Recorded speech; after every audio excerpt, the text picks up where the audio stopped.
Hello, everyone, and welcome back to the Michigan Sports Channel.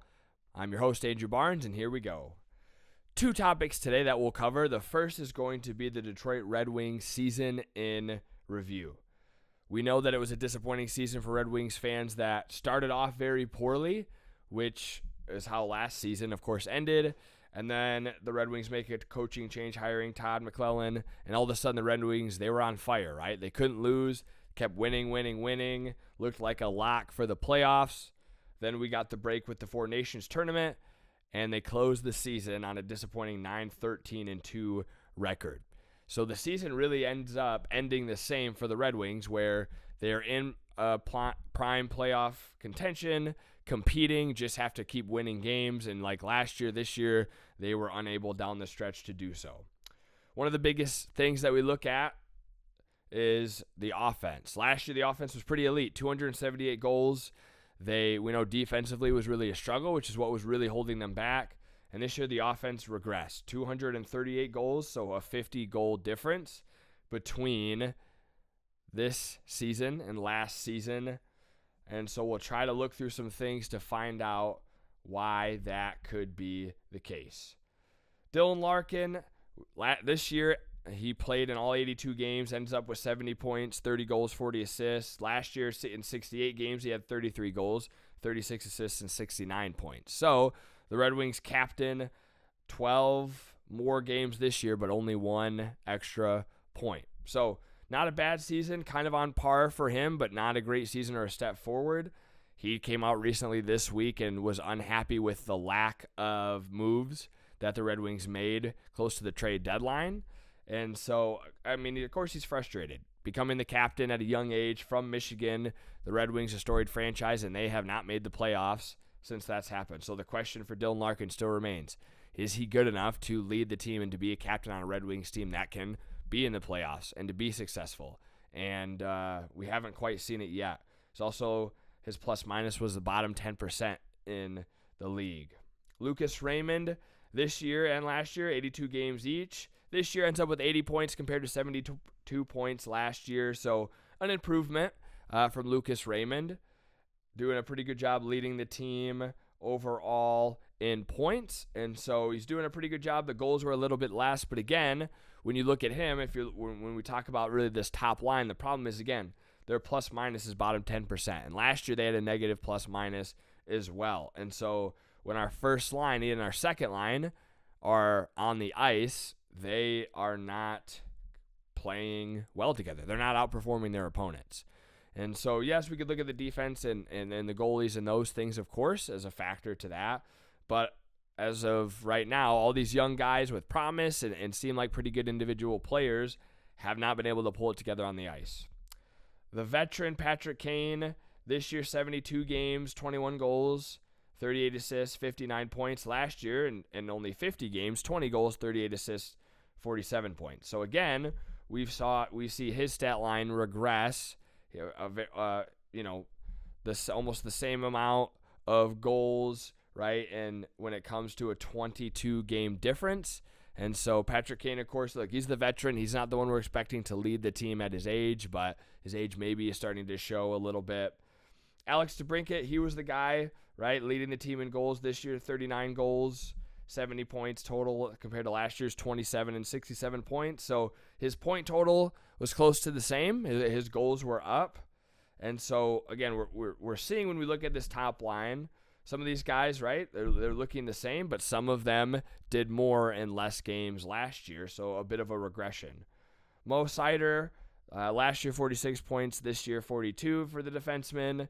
And so he's another one that's kind of seemed to level off a little bit at his young age. And as a defenseman, right, if you're just looking at those stats, that's not always the key sign to how good they are. Still talented guys. And all these guys, right, showing talent, showing promise, doing what they're doing, but just as a full unit, we're not able to put the puck in the net as much as they were able to last year, especially down the stretch. And then the one good thing, maybe not the one good thing, but one of the good things, right? Simon Edvinsson, right? Last year, just 16 games, 1 goal, 1 assist. The defenseman this year in 78 games, 7 goals and 24 assists, 31 points. And unlike all the other guys that I mentioned, even Mo Seider, he had a plus 12 plus minus. So when he was on the ice, we outscored opponents by 12 goals. And that's good news. But unfortunately, again, when you're looking at all the rest of these guys, our top players, when they were on the ice, other teams outscored us, and in some cases even significantly so. So some key stats, obviously the big things, power play versus penalty kill.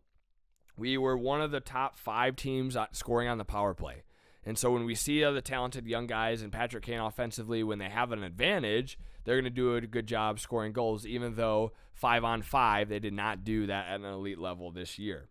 And the penalty kill is the killer. We were dead last in the league in the penalty kill, giving up the most goals. So we know defense, goalie, those things have been a problem, and they still were this year. Not a great defense, but boy, when you are dead last in anything, it's going to be hard, especially giving up goals on the penalty kill at the rate that they did. Unfortunately, it made that offset. So the best thing the Red Wings were at in the power play is just offset by the worst thing that they were in the penalty kill. And so couldn't really gain a real advantage there because those two things would offset. And so when it just came to 5-on-5, they were outplayed for the most part. So obviously this brings us to Steve Yzerman, his plan. The Yzer plan, is it working? Is it not? So far, we've seen improvement, but still no playoffs. It's been a few years now. The team has gotten better, but of course the question becomes, right, why were they quiet at the trade deadline? In my opinion, I actually do think that was probably the right call because you're looking at a Red Wings team with a lot of young players, and they were on fire, right, going in and around that deadline. And so it seemed like, well, why don't they stay put and do what they got to do and then see what's going on in the offseason? But of course, the regression that happened so strongly at the end of the year as things got more intense and things were happening obviously proved that maybe that should have taken place. But I think you got to give him at least another year. I think next year is kind of the make or break year. It seemed like it could have been this year with how disappointing things went. But if you feel like you've got a coach who, when he first came in, the team was really on fire and playing really well, if they can do that again and start next year that way. And then the biggest thing with this young team, right, these stars, they've got to find ways when things get tight now in the clutch or when you're fighting for playoff position, you're getting into the last month of the year, they're going to have to find ways just to win. And so if this young Red Wings team can do that, it'll make all those draft picks, the free agency, because overall, if you break it down, most of the signings and things that Steve Yzerman has done have been positive. But of course, right, maybe we're just not seeing as much of real big swings, real big hits. We're just seeing good things. We're not seeing him make bad moves, but maybe not enough good or great moves, and the time will tell. Really, can these young guys take a step forward, not necessarily maybe just looking at their stats, but just in winning together? Get that plus minus, right? You got to score more goals on the ice together as a first and second line than your opponents. And so if the Red Wings are able to do that, this young team can come together and figure that out, improve the defense, get the goals back up again. Hopefully we're talking about a playoff team again and finally getting back to being one of the best franchises, not only in hockey, but of all of sports. So say we give Steve Yzerman another year, see what happens. Hope this offseason some changes are made, some things happen, and maybe, again, starting off with Todd McLellan this year, they can start off hot and then try to carry that momentum throughout the rest of the season. Next up, we are covering the Detroit Lions draft preview. We're going to look at 5 prospects on the defensive side of the ball. Defensive line, the linebacker position seems to be probably the biggest need for the Lions going into next year. Someone to pair with Aiden Hutchinson, maybe somebody to cover for Liam McNeil, as he's probably going to be out for the first maybe quarter, maybe even half of the year. And so it looks like along that defensive line, kind of the pass rush element, that's probably our biggest need. The secondary, returning, Carlton Davis left, but DJ Reed kind of plugged in, and so we look good again there. Wide receiver's a question right now. Jameson Williams, is he going to get traded? All these things are up in the air right now. And again, the reality of the biggest difference for us right now as Lions fans is great organizations, a lot of times, yes, they understand the need, but they're going to draft great players if they're available, even if they don't fit a need, right? Everyone panicked when they traded up for Jahmyr Gibbs and said it was a mistake, and we see how well that worked out. So we could go anywhere. Brad Holmes could go anywhere, but looking at his draft history, we should be excited because his draft history includes Aiden Hutchinson, Penei Sewell, Aleem McNeil, Amon-Ra St. Brown, Derek Barnes, Kirby Joseph, Jahmyr Gibbs, Jack Campbell, J-Mo, Terrion Arnold, Sam Laporta, and Brian Branch. It's hard to think of other guys on our team that are any better than any of those, right? Those are our best players, and they're all young. Outside of maybe Frank Ragnow, but, I mean, and obviously he was part of who traded for Jared Goff. So our best players are guys that Brad Holmes has drafted in these last 3 years. And so, and not all, right? Like last year, we weren't at the top of the draft, but we're able to kind of figure some things out, use some advantage to Matthew Stafford, trade, and different things like that. So there's 5 prospects we're going to look at. We're going to start with Derek Harmon. I'm going to stay out of Michigan State. He played his last year at Oregon, but 3 years at Michigan State, more of a Spartan for me. But the big fella, 6'5", 311 pounds. He's got great natural physical gifts. 5 sacks, 10.5 tackles for loss from Oregon. He's just a disruptive force. Biggest takeaways when you're watching him on film, one of the things that he does great is he stays in his lane when he's unblocked. So he knows when he gets off the line, if no one's blocking him, that the ball is probably wanting to go in his gap. So there's plenty of plays, tackles for loss that he made where he didn't over-pursue or run himself out of the play. He had good instincts to sit and wait for the offense to run at him. He uses his body well at his size. He can get some dip in. He can move around a little bit. And so he's not just simply getting off the line and using his strength to push guys back. Because, again, you're going to always find guys in the NFL where they're too good of offensive linemen to do that, right? He's got a very quick get off. That's probably one of the biggest things for a guy that's 300-plus pounds. He gets off the line as quick as anyone else on the defensive line. Great job of good hand fighting. He uses his hands well to push guys off of him and rip through them. He's got active feet, so for a big guy, he's not staying planted. He's keeping that motor going and moving his feet. The only big thing for him, and it tends to be a guy his size, is he tends to stand straight up off of the line. And so when you're facing some of those great interior guards and centers in the NFL, they're probably going to be able to get position on him. He's not going to be able to push through them. You still got the hand fighting element to get by him, but he's probably going to have to lower himself just a little bit to stay effective. But Derek Harmon's one of those guys, considering pass rush from the interior, it's just as valuable as from the outside. And he does that at his size better than anybody else that's going to be around during that point in the draft. And of course, right, stopping the run sets up time to rush the passer. And so I think this would be a home run, a good pick. We'd be happy. I'd be happy with Derek Harmon as the Lions' number 1 pick if they stay put. Number 2, another guy, Michigan this time, Kenneth Grant, the big fella, 6'4", 330 pounds. And you might be wondering, well, why am I putting someone on here who's not really much of a pass rusher? Well, I'll tell you. Great physical gifts. 3 sacks, 6.5 tackles for loss. He shows an inconsistency. That's a question. But again, 6'4", 330 pounds, you're always going to have a level of inconsistency when they're that size. So, of course, the question becomes, is he somebody who can be on the field on 3rd down, right? Is he going to have enough motor, enough push to be able to be a guy you want on the field? And that is a good question, right?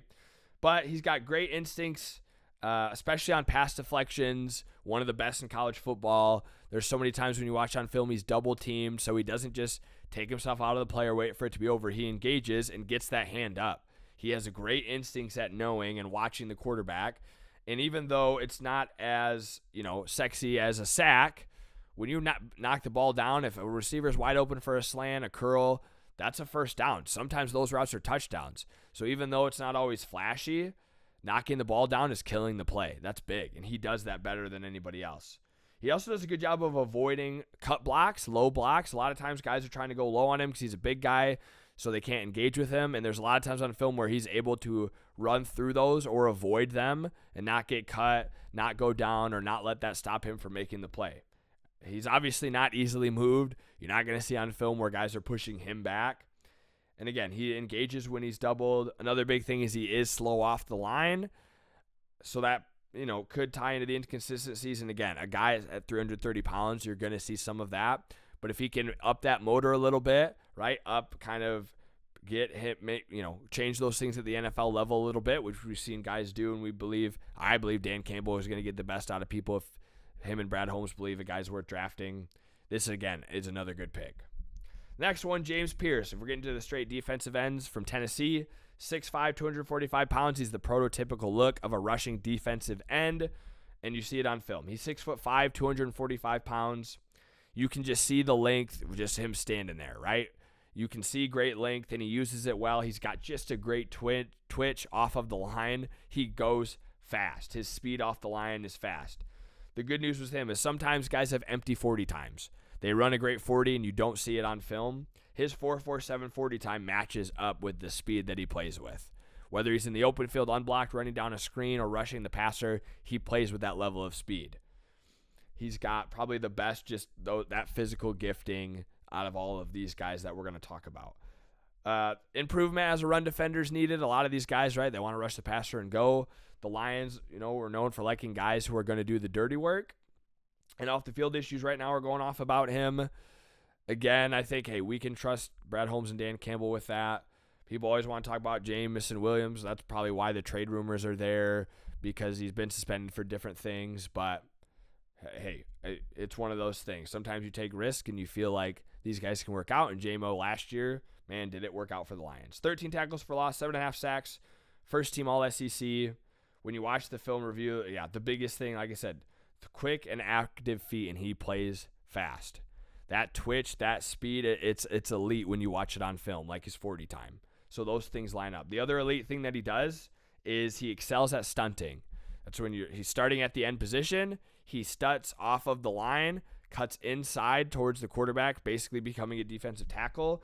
And because he's so fast and explosive, guards and centers that by the time they would see him coming through the hole, coming over from defensive end, they couldn't get in front of him.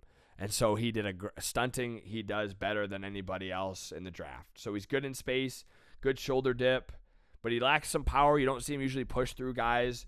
You don't see a ton on film of kind of different pass rushing moves, just using his athleticism. So at some point in the NFL, you've got to be able to do a couple traits and a couple different things. You can't over-rely on one thing. And so that's the big thing with him. Next up is my favorite prospect of the list from Boston College, Donovan Ezeuruku from Boston College, right? Again, the defensive end. 6'2", 250 pounds. Now, looking at his numbers might make you think why he's my favorite, because second in the FBS, 16.5 sacks, third with 20.5 tackles. But why he's my favorite is because of what shows up, how he does it on film. Even though he's only 6'2", he uses the length that he has as best that he can, and he's got elite athletic traits. He's got really good hands at the point of attack. But the film takeaway, the biggest thing that I noticed out of him compared to anybody else, is he's got several different pass rushing moves. He is set up out of all of these guys to be a better and elite level pass rusher, because he's not just running through guys or around them or dipping his shoulder or pushing aside. He had several different moves that shows up. He uses his hands. He has a spin move that he used. He dipped his shoulder. He uses quick feet to kind of fake out, go in, fake in, go out to get through the line. Man, he looks like, when you watch him on film, somebody who's going to get you sacks at the NFL level right away, because he's got different moves that he can beat offensive linemen with, which is huge. And so he's my favorite. He's the guy, if we stayed put, and he's there and we draft him, from what I've seen, that I would be ecstatic. The biggest thing with him is he's really a stand-up end, but we also know Hutchinson a lot of times was more effective standing up. So with him standing up, and Hutch is huge, with Donovan being a little bit smaller, he's going to have to make sure to engage and not get shoved out when they're running the ball his way at the NFL level. But he, again, to me, the most polished pass rusher out of these prospects, and my favorite prospect that could be available in theory when the Lions draft. And then lastly is Jahad Campbell, the linebacker out of Alabama. 6'3", 235 pounds, 117 tackles, 11.5 tackles for loss, 5 sacks, another first-team All-SEC. Now, maybe wondering why a linebacker when we've got Anzalone, we've got Barnes coming back, we've got Jack Campbell, right? The reality is Anzalone's getting a little bit older. Derek Barnes was great when we last saw him, coming off an injury, and not somebody we necessarily consider elite. So if the Lions feel like this guy is elite and he's there and he's culture fit, you're going to draft him. Another big reason is because he could be and was at his best at times rushing the passer. So unlike, right, our other linebackers, this guy can be one that can get after the passer and play in space. So that versatility for Jihaad Campbell is there. You can line him up, and then if it's third down, you can bring him down to rush the passer, right? And so he's got great explosiveness and athleticism. Obviously, again, if he's somebody you're using, on the end of the line more, he's undersized, so the run defense is going to be something that could be an issue. He didn't show a ton of versatility in his pass rush, but he does show he's quick off the line. He's going to keep fighting. He's explosive.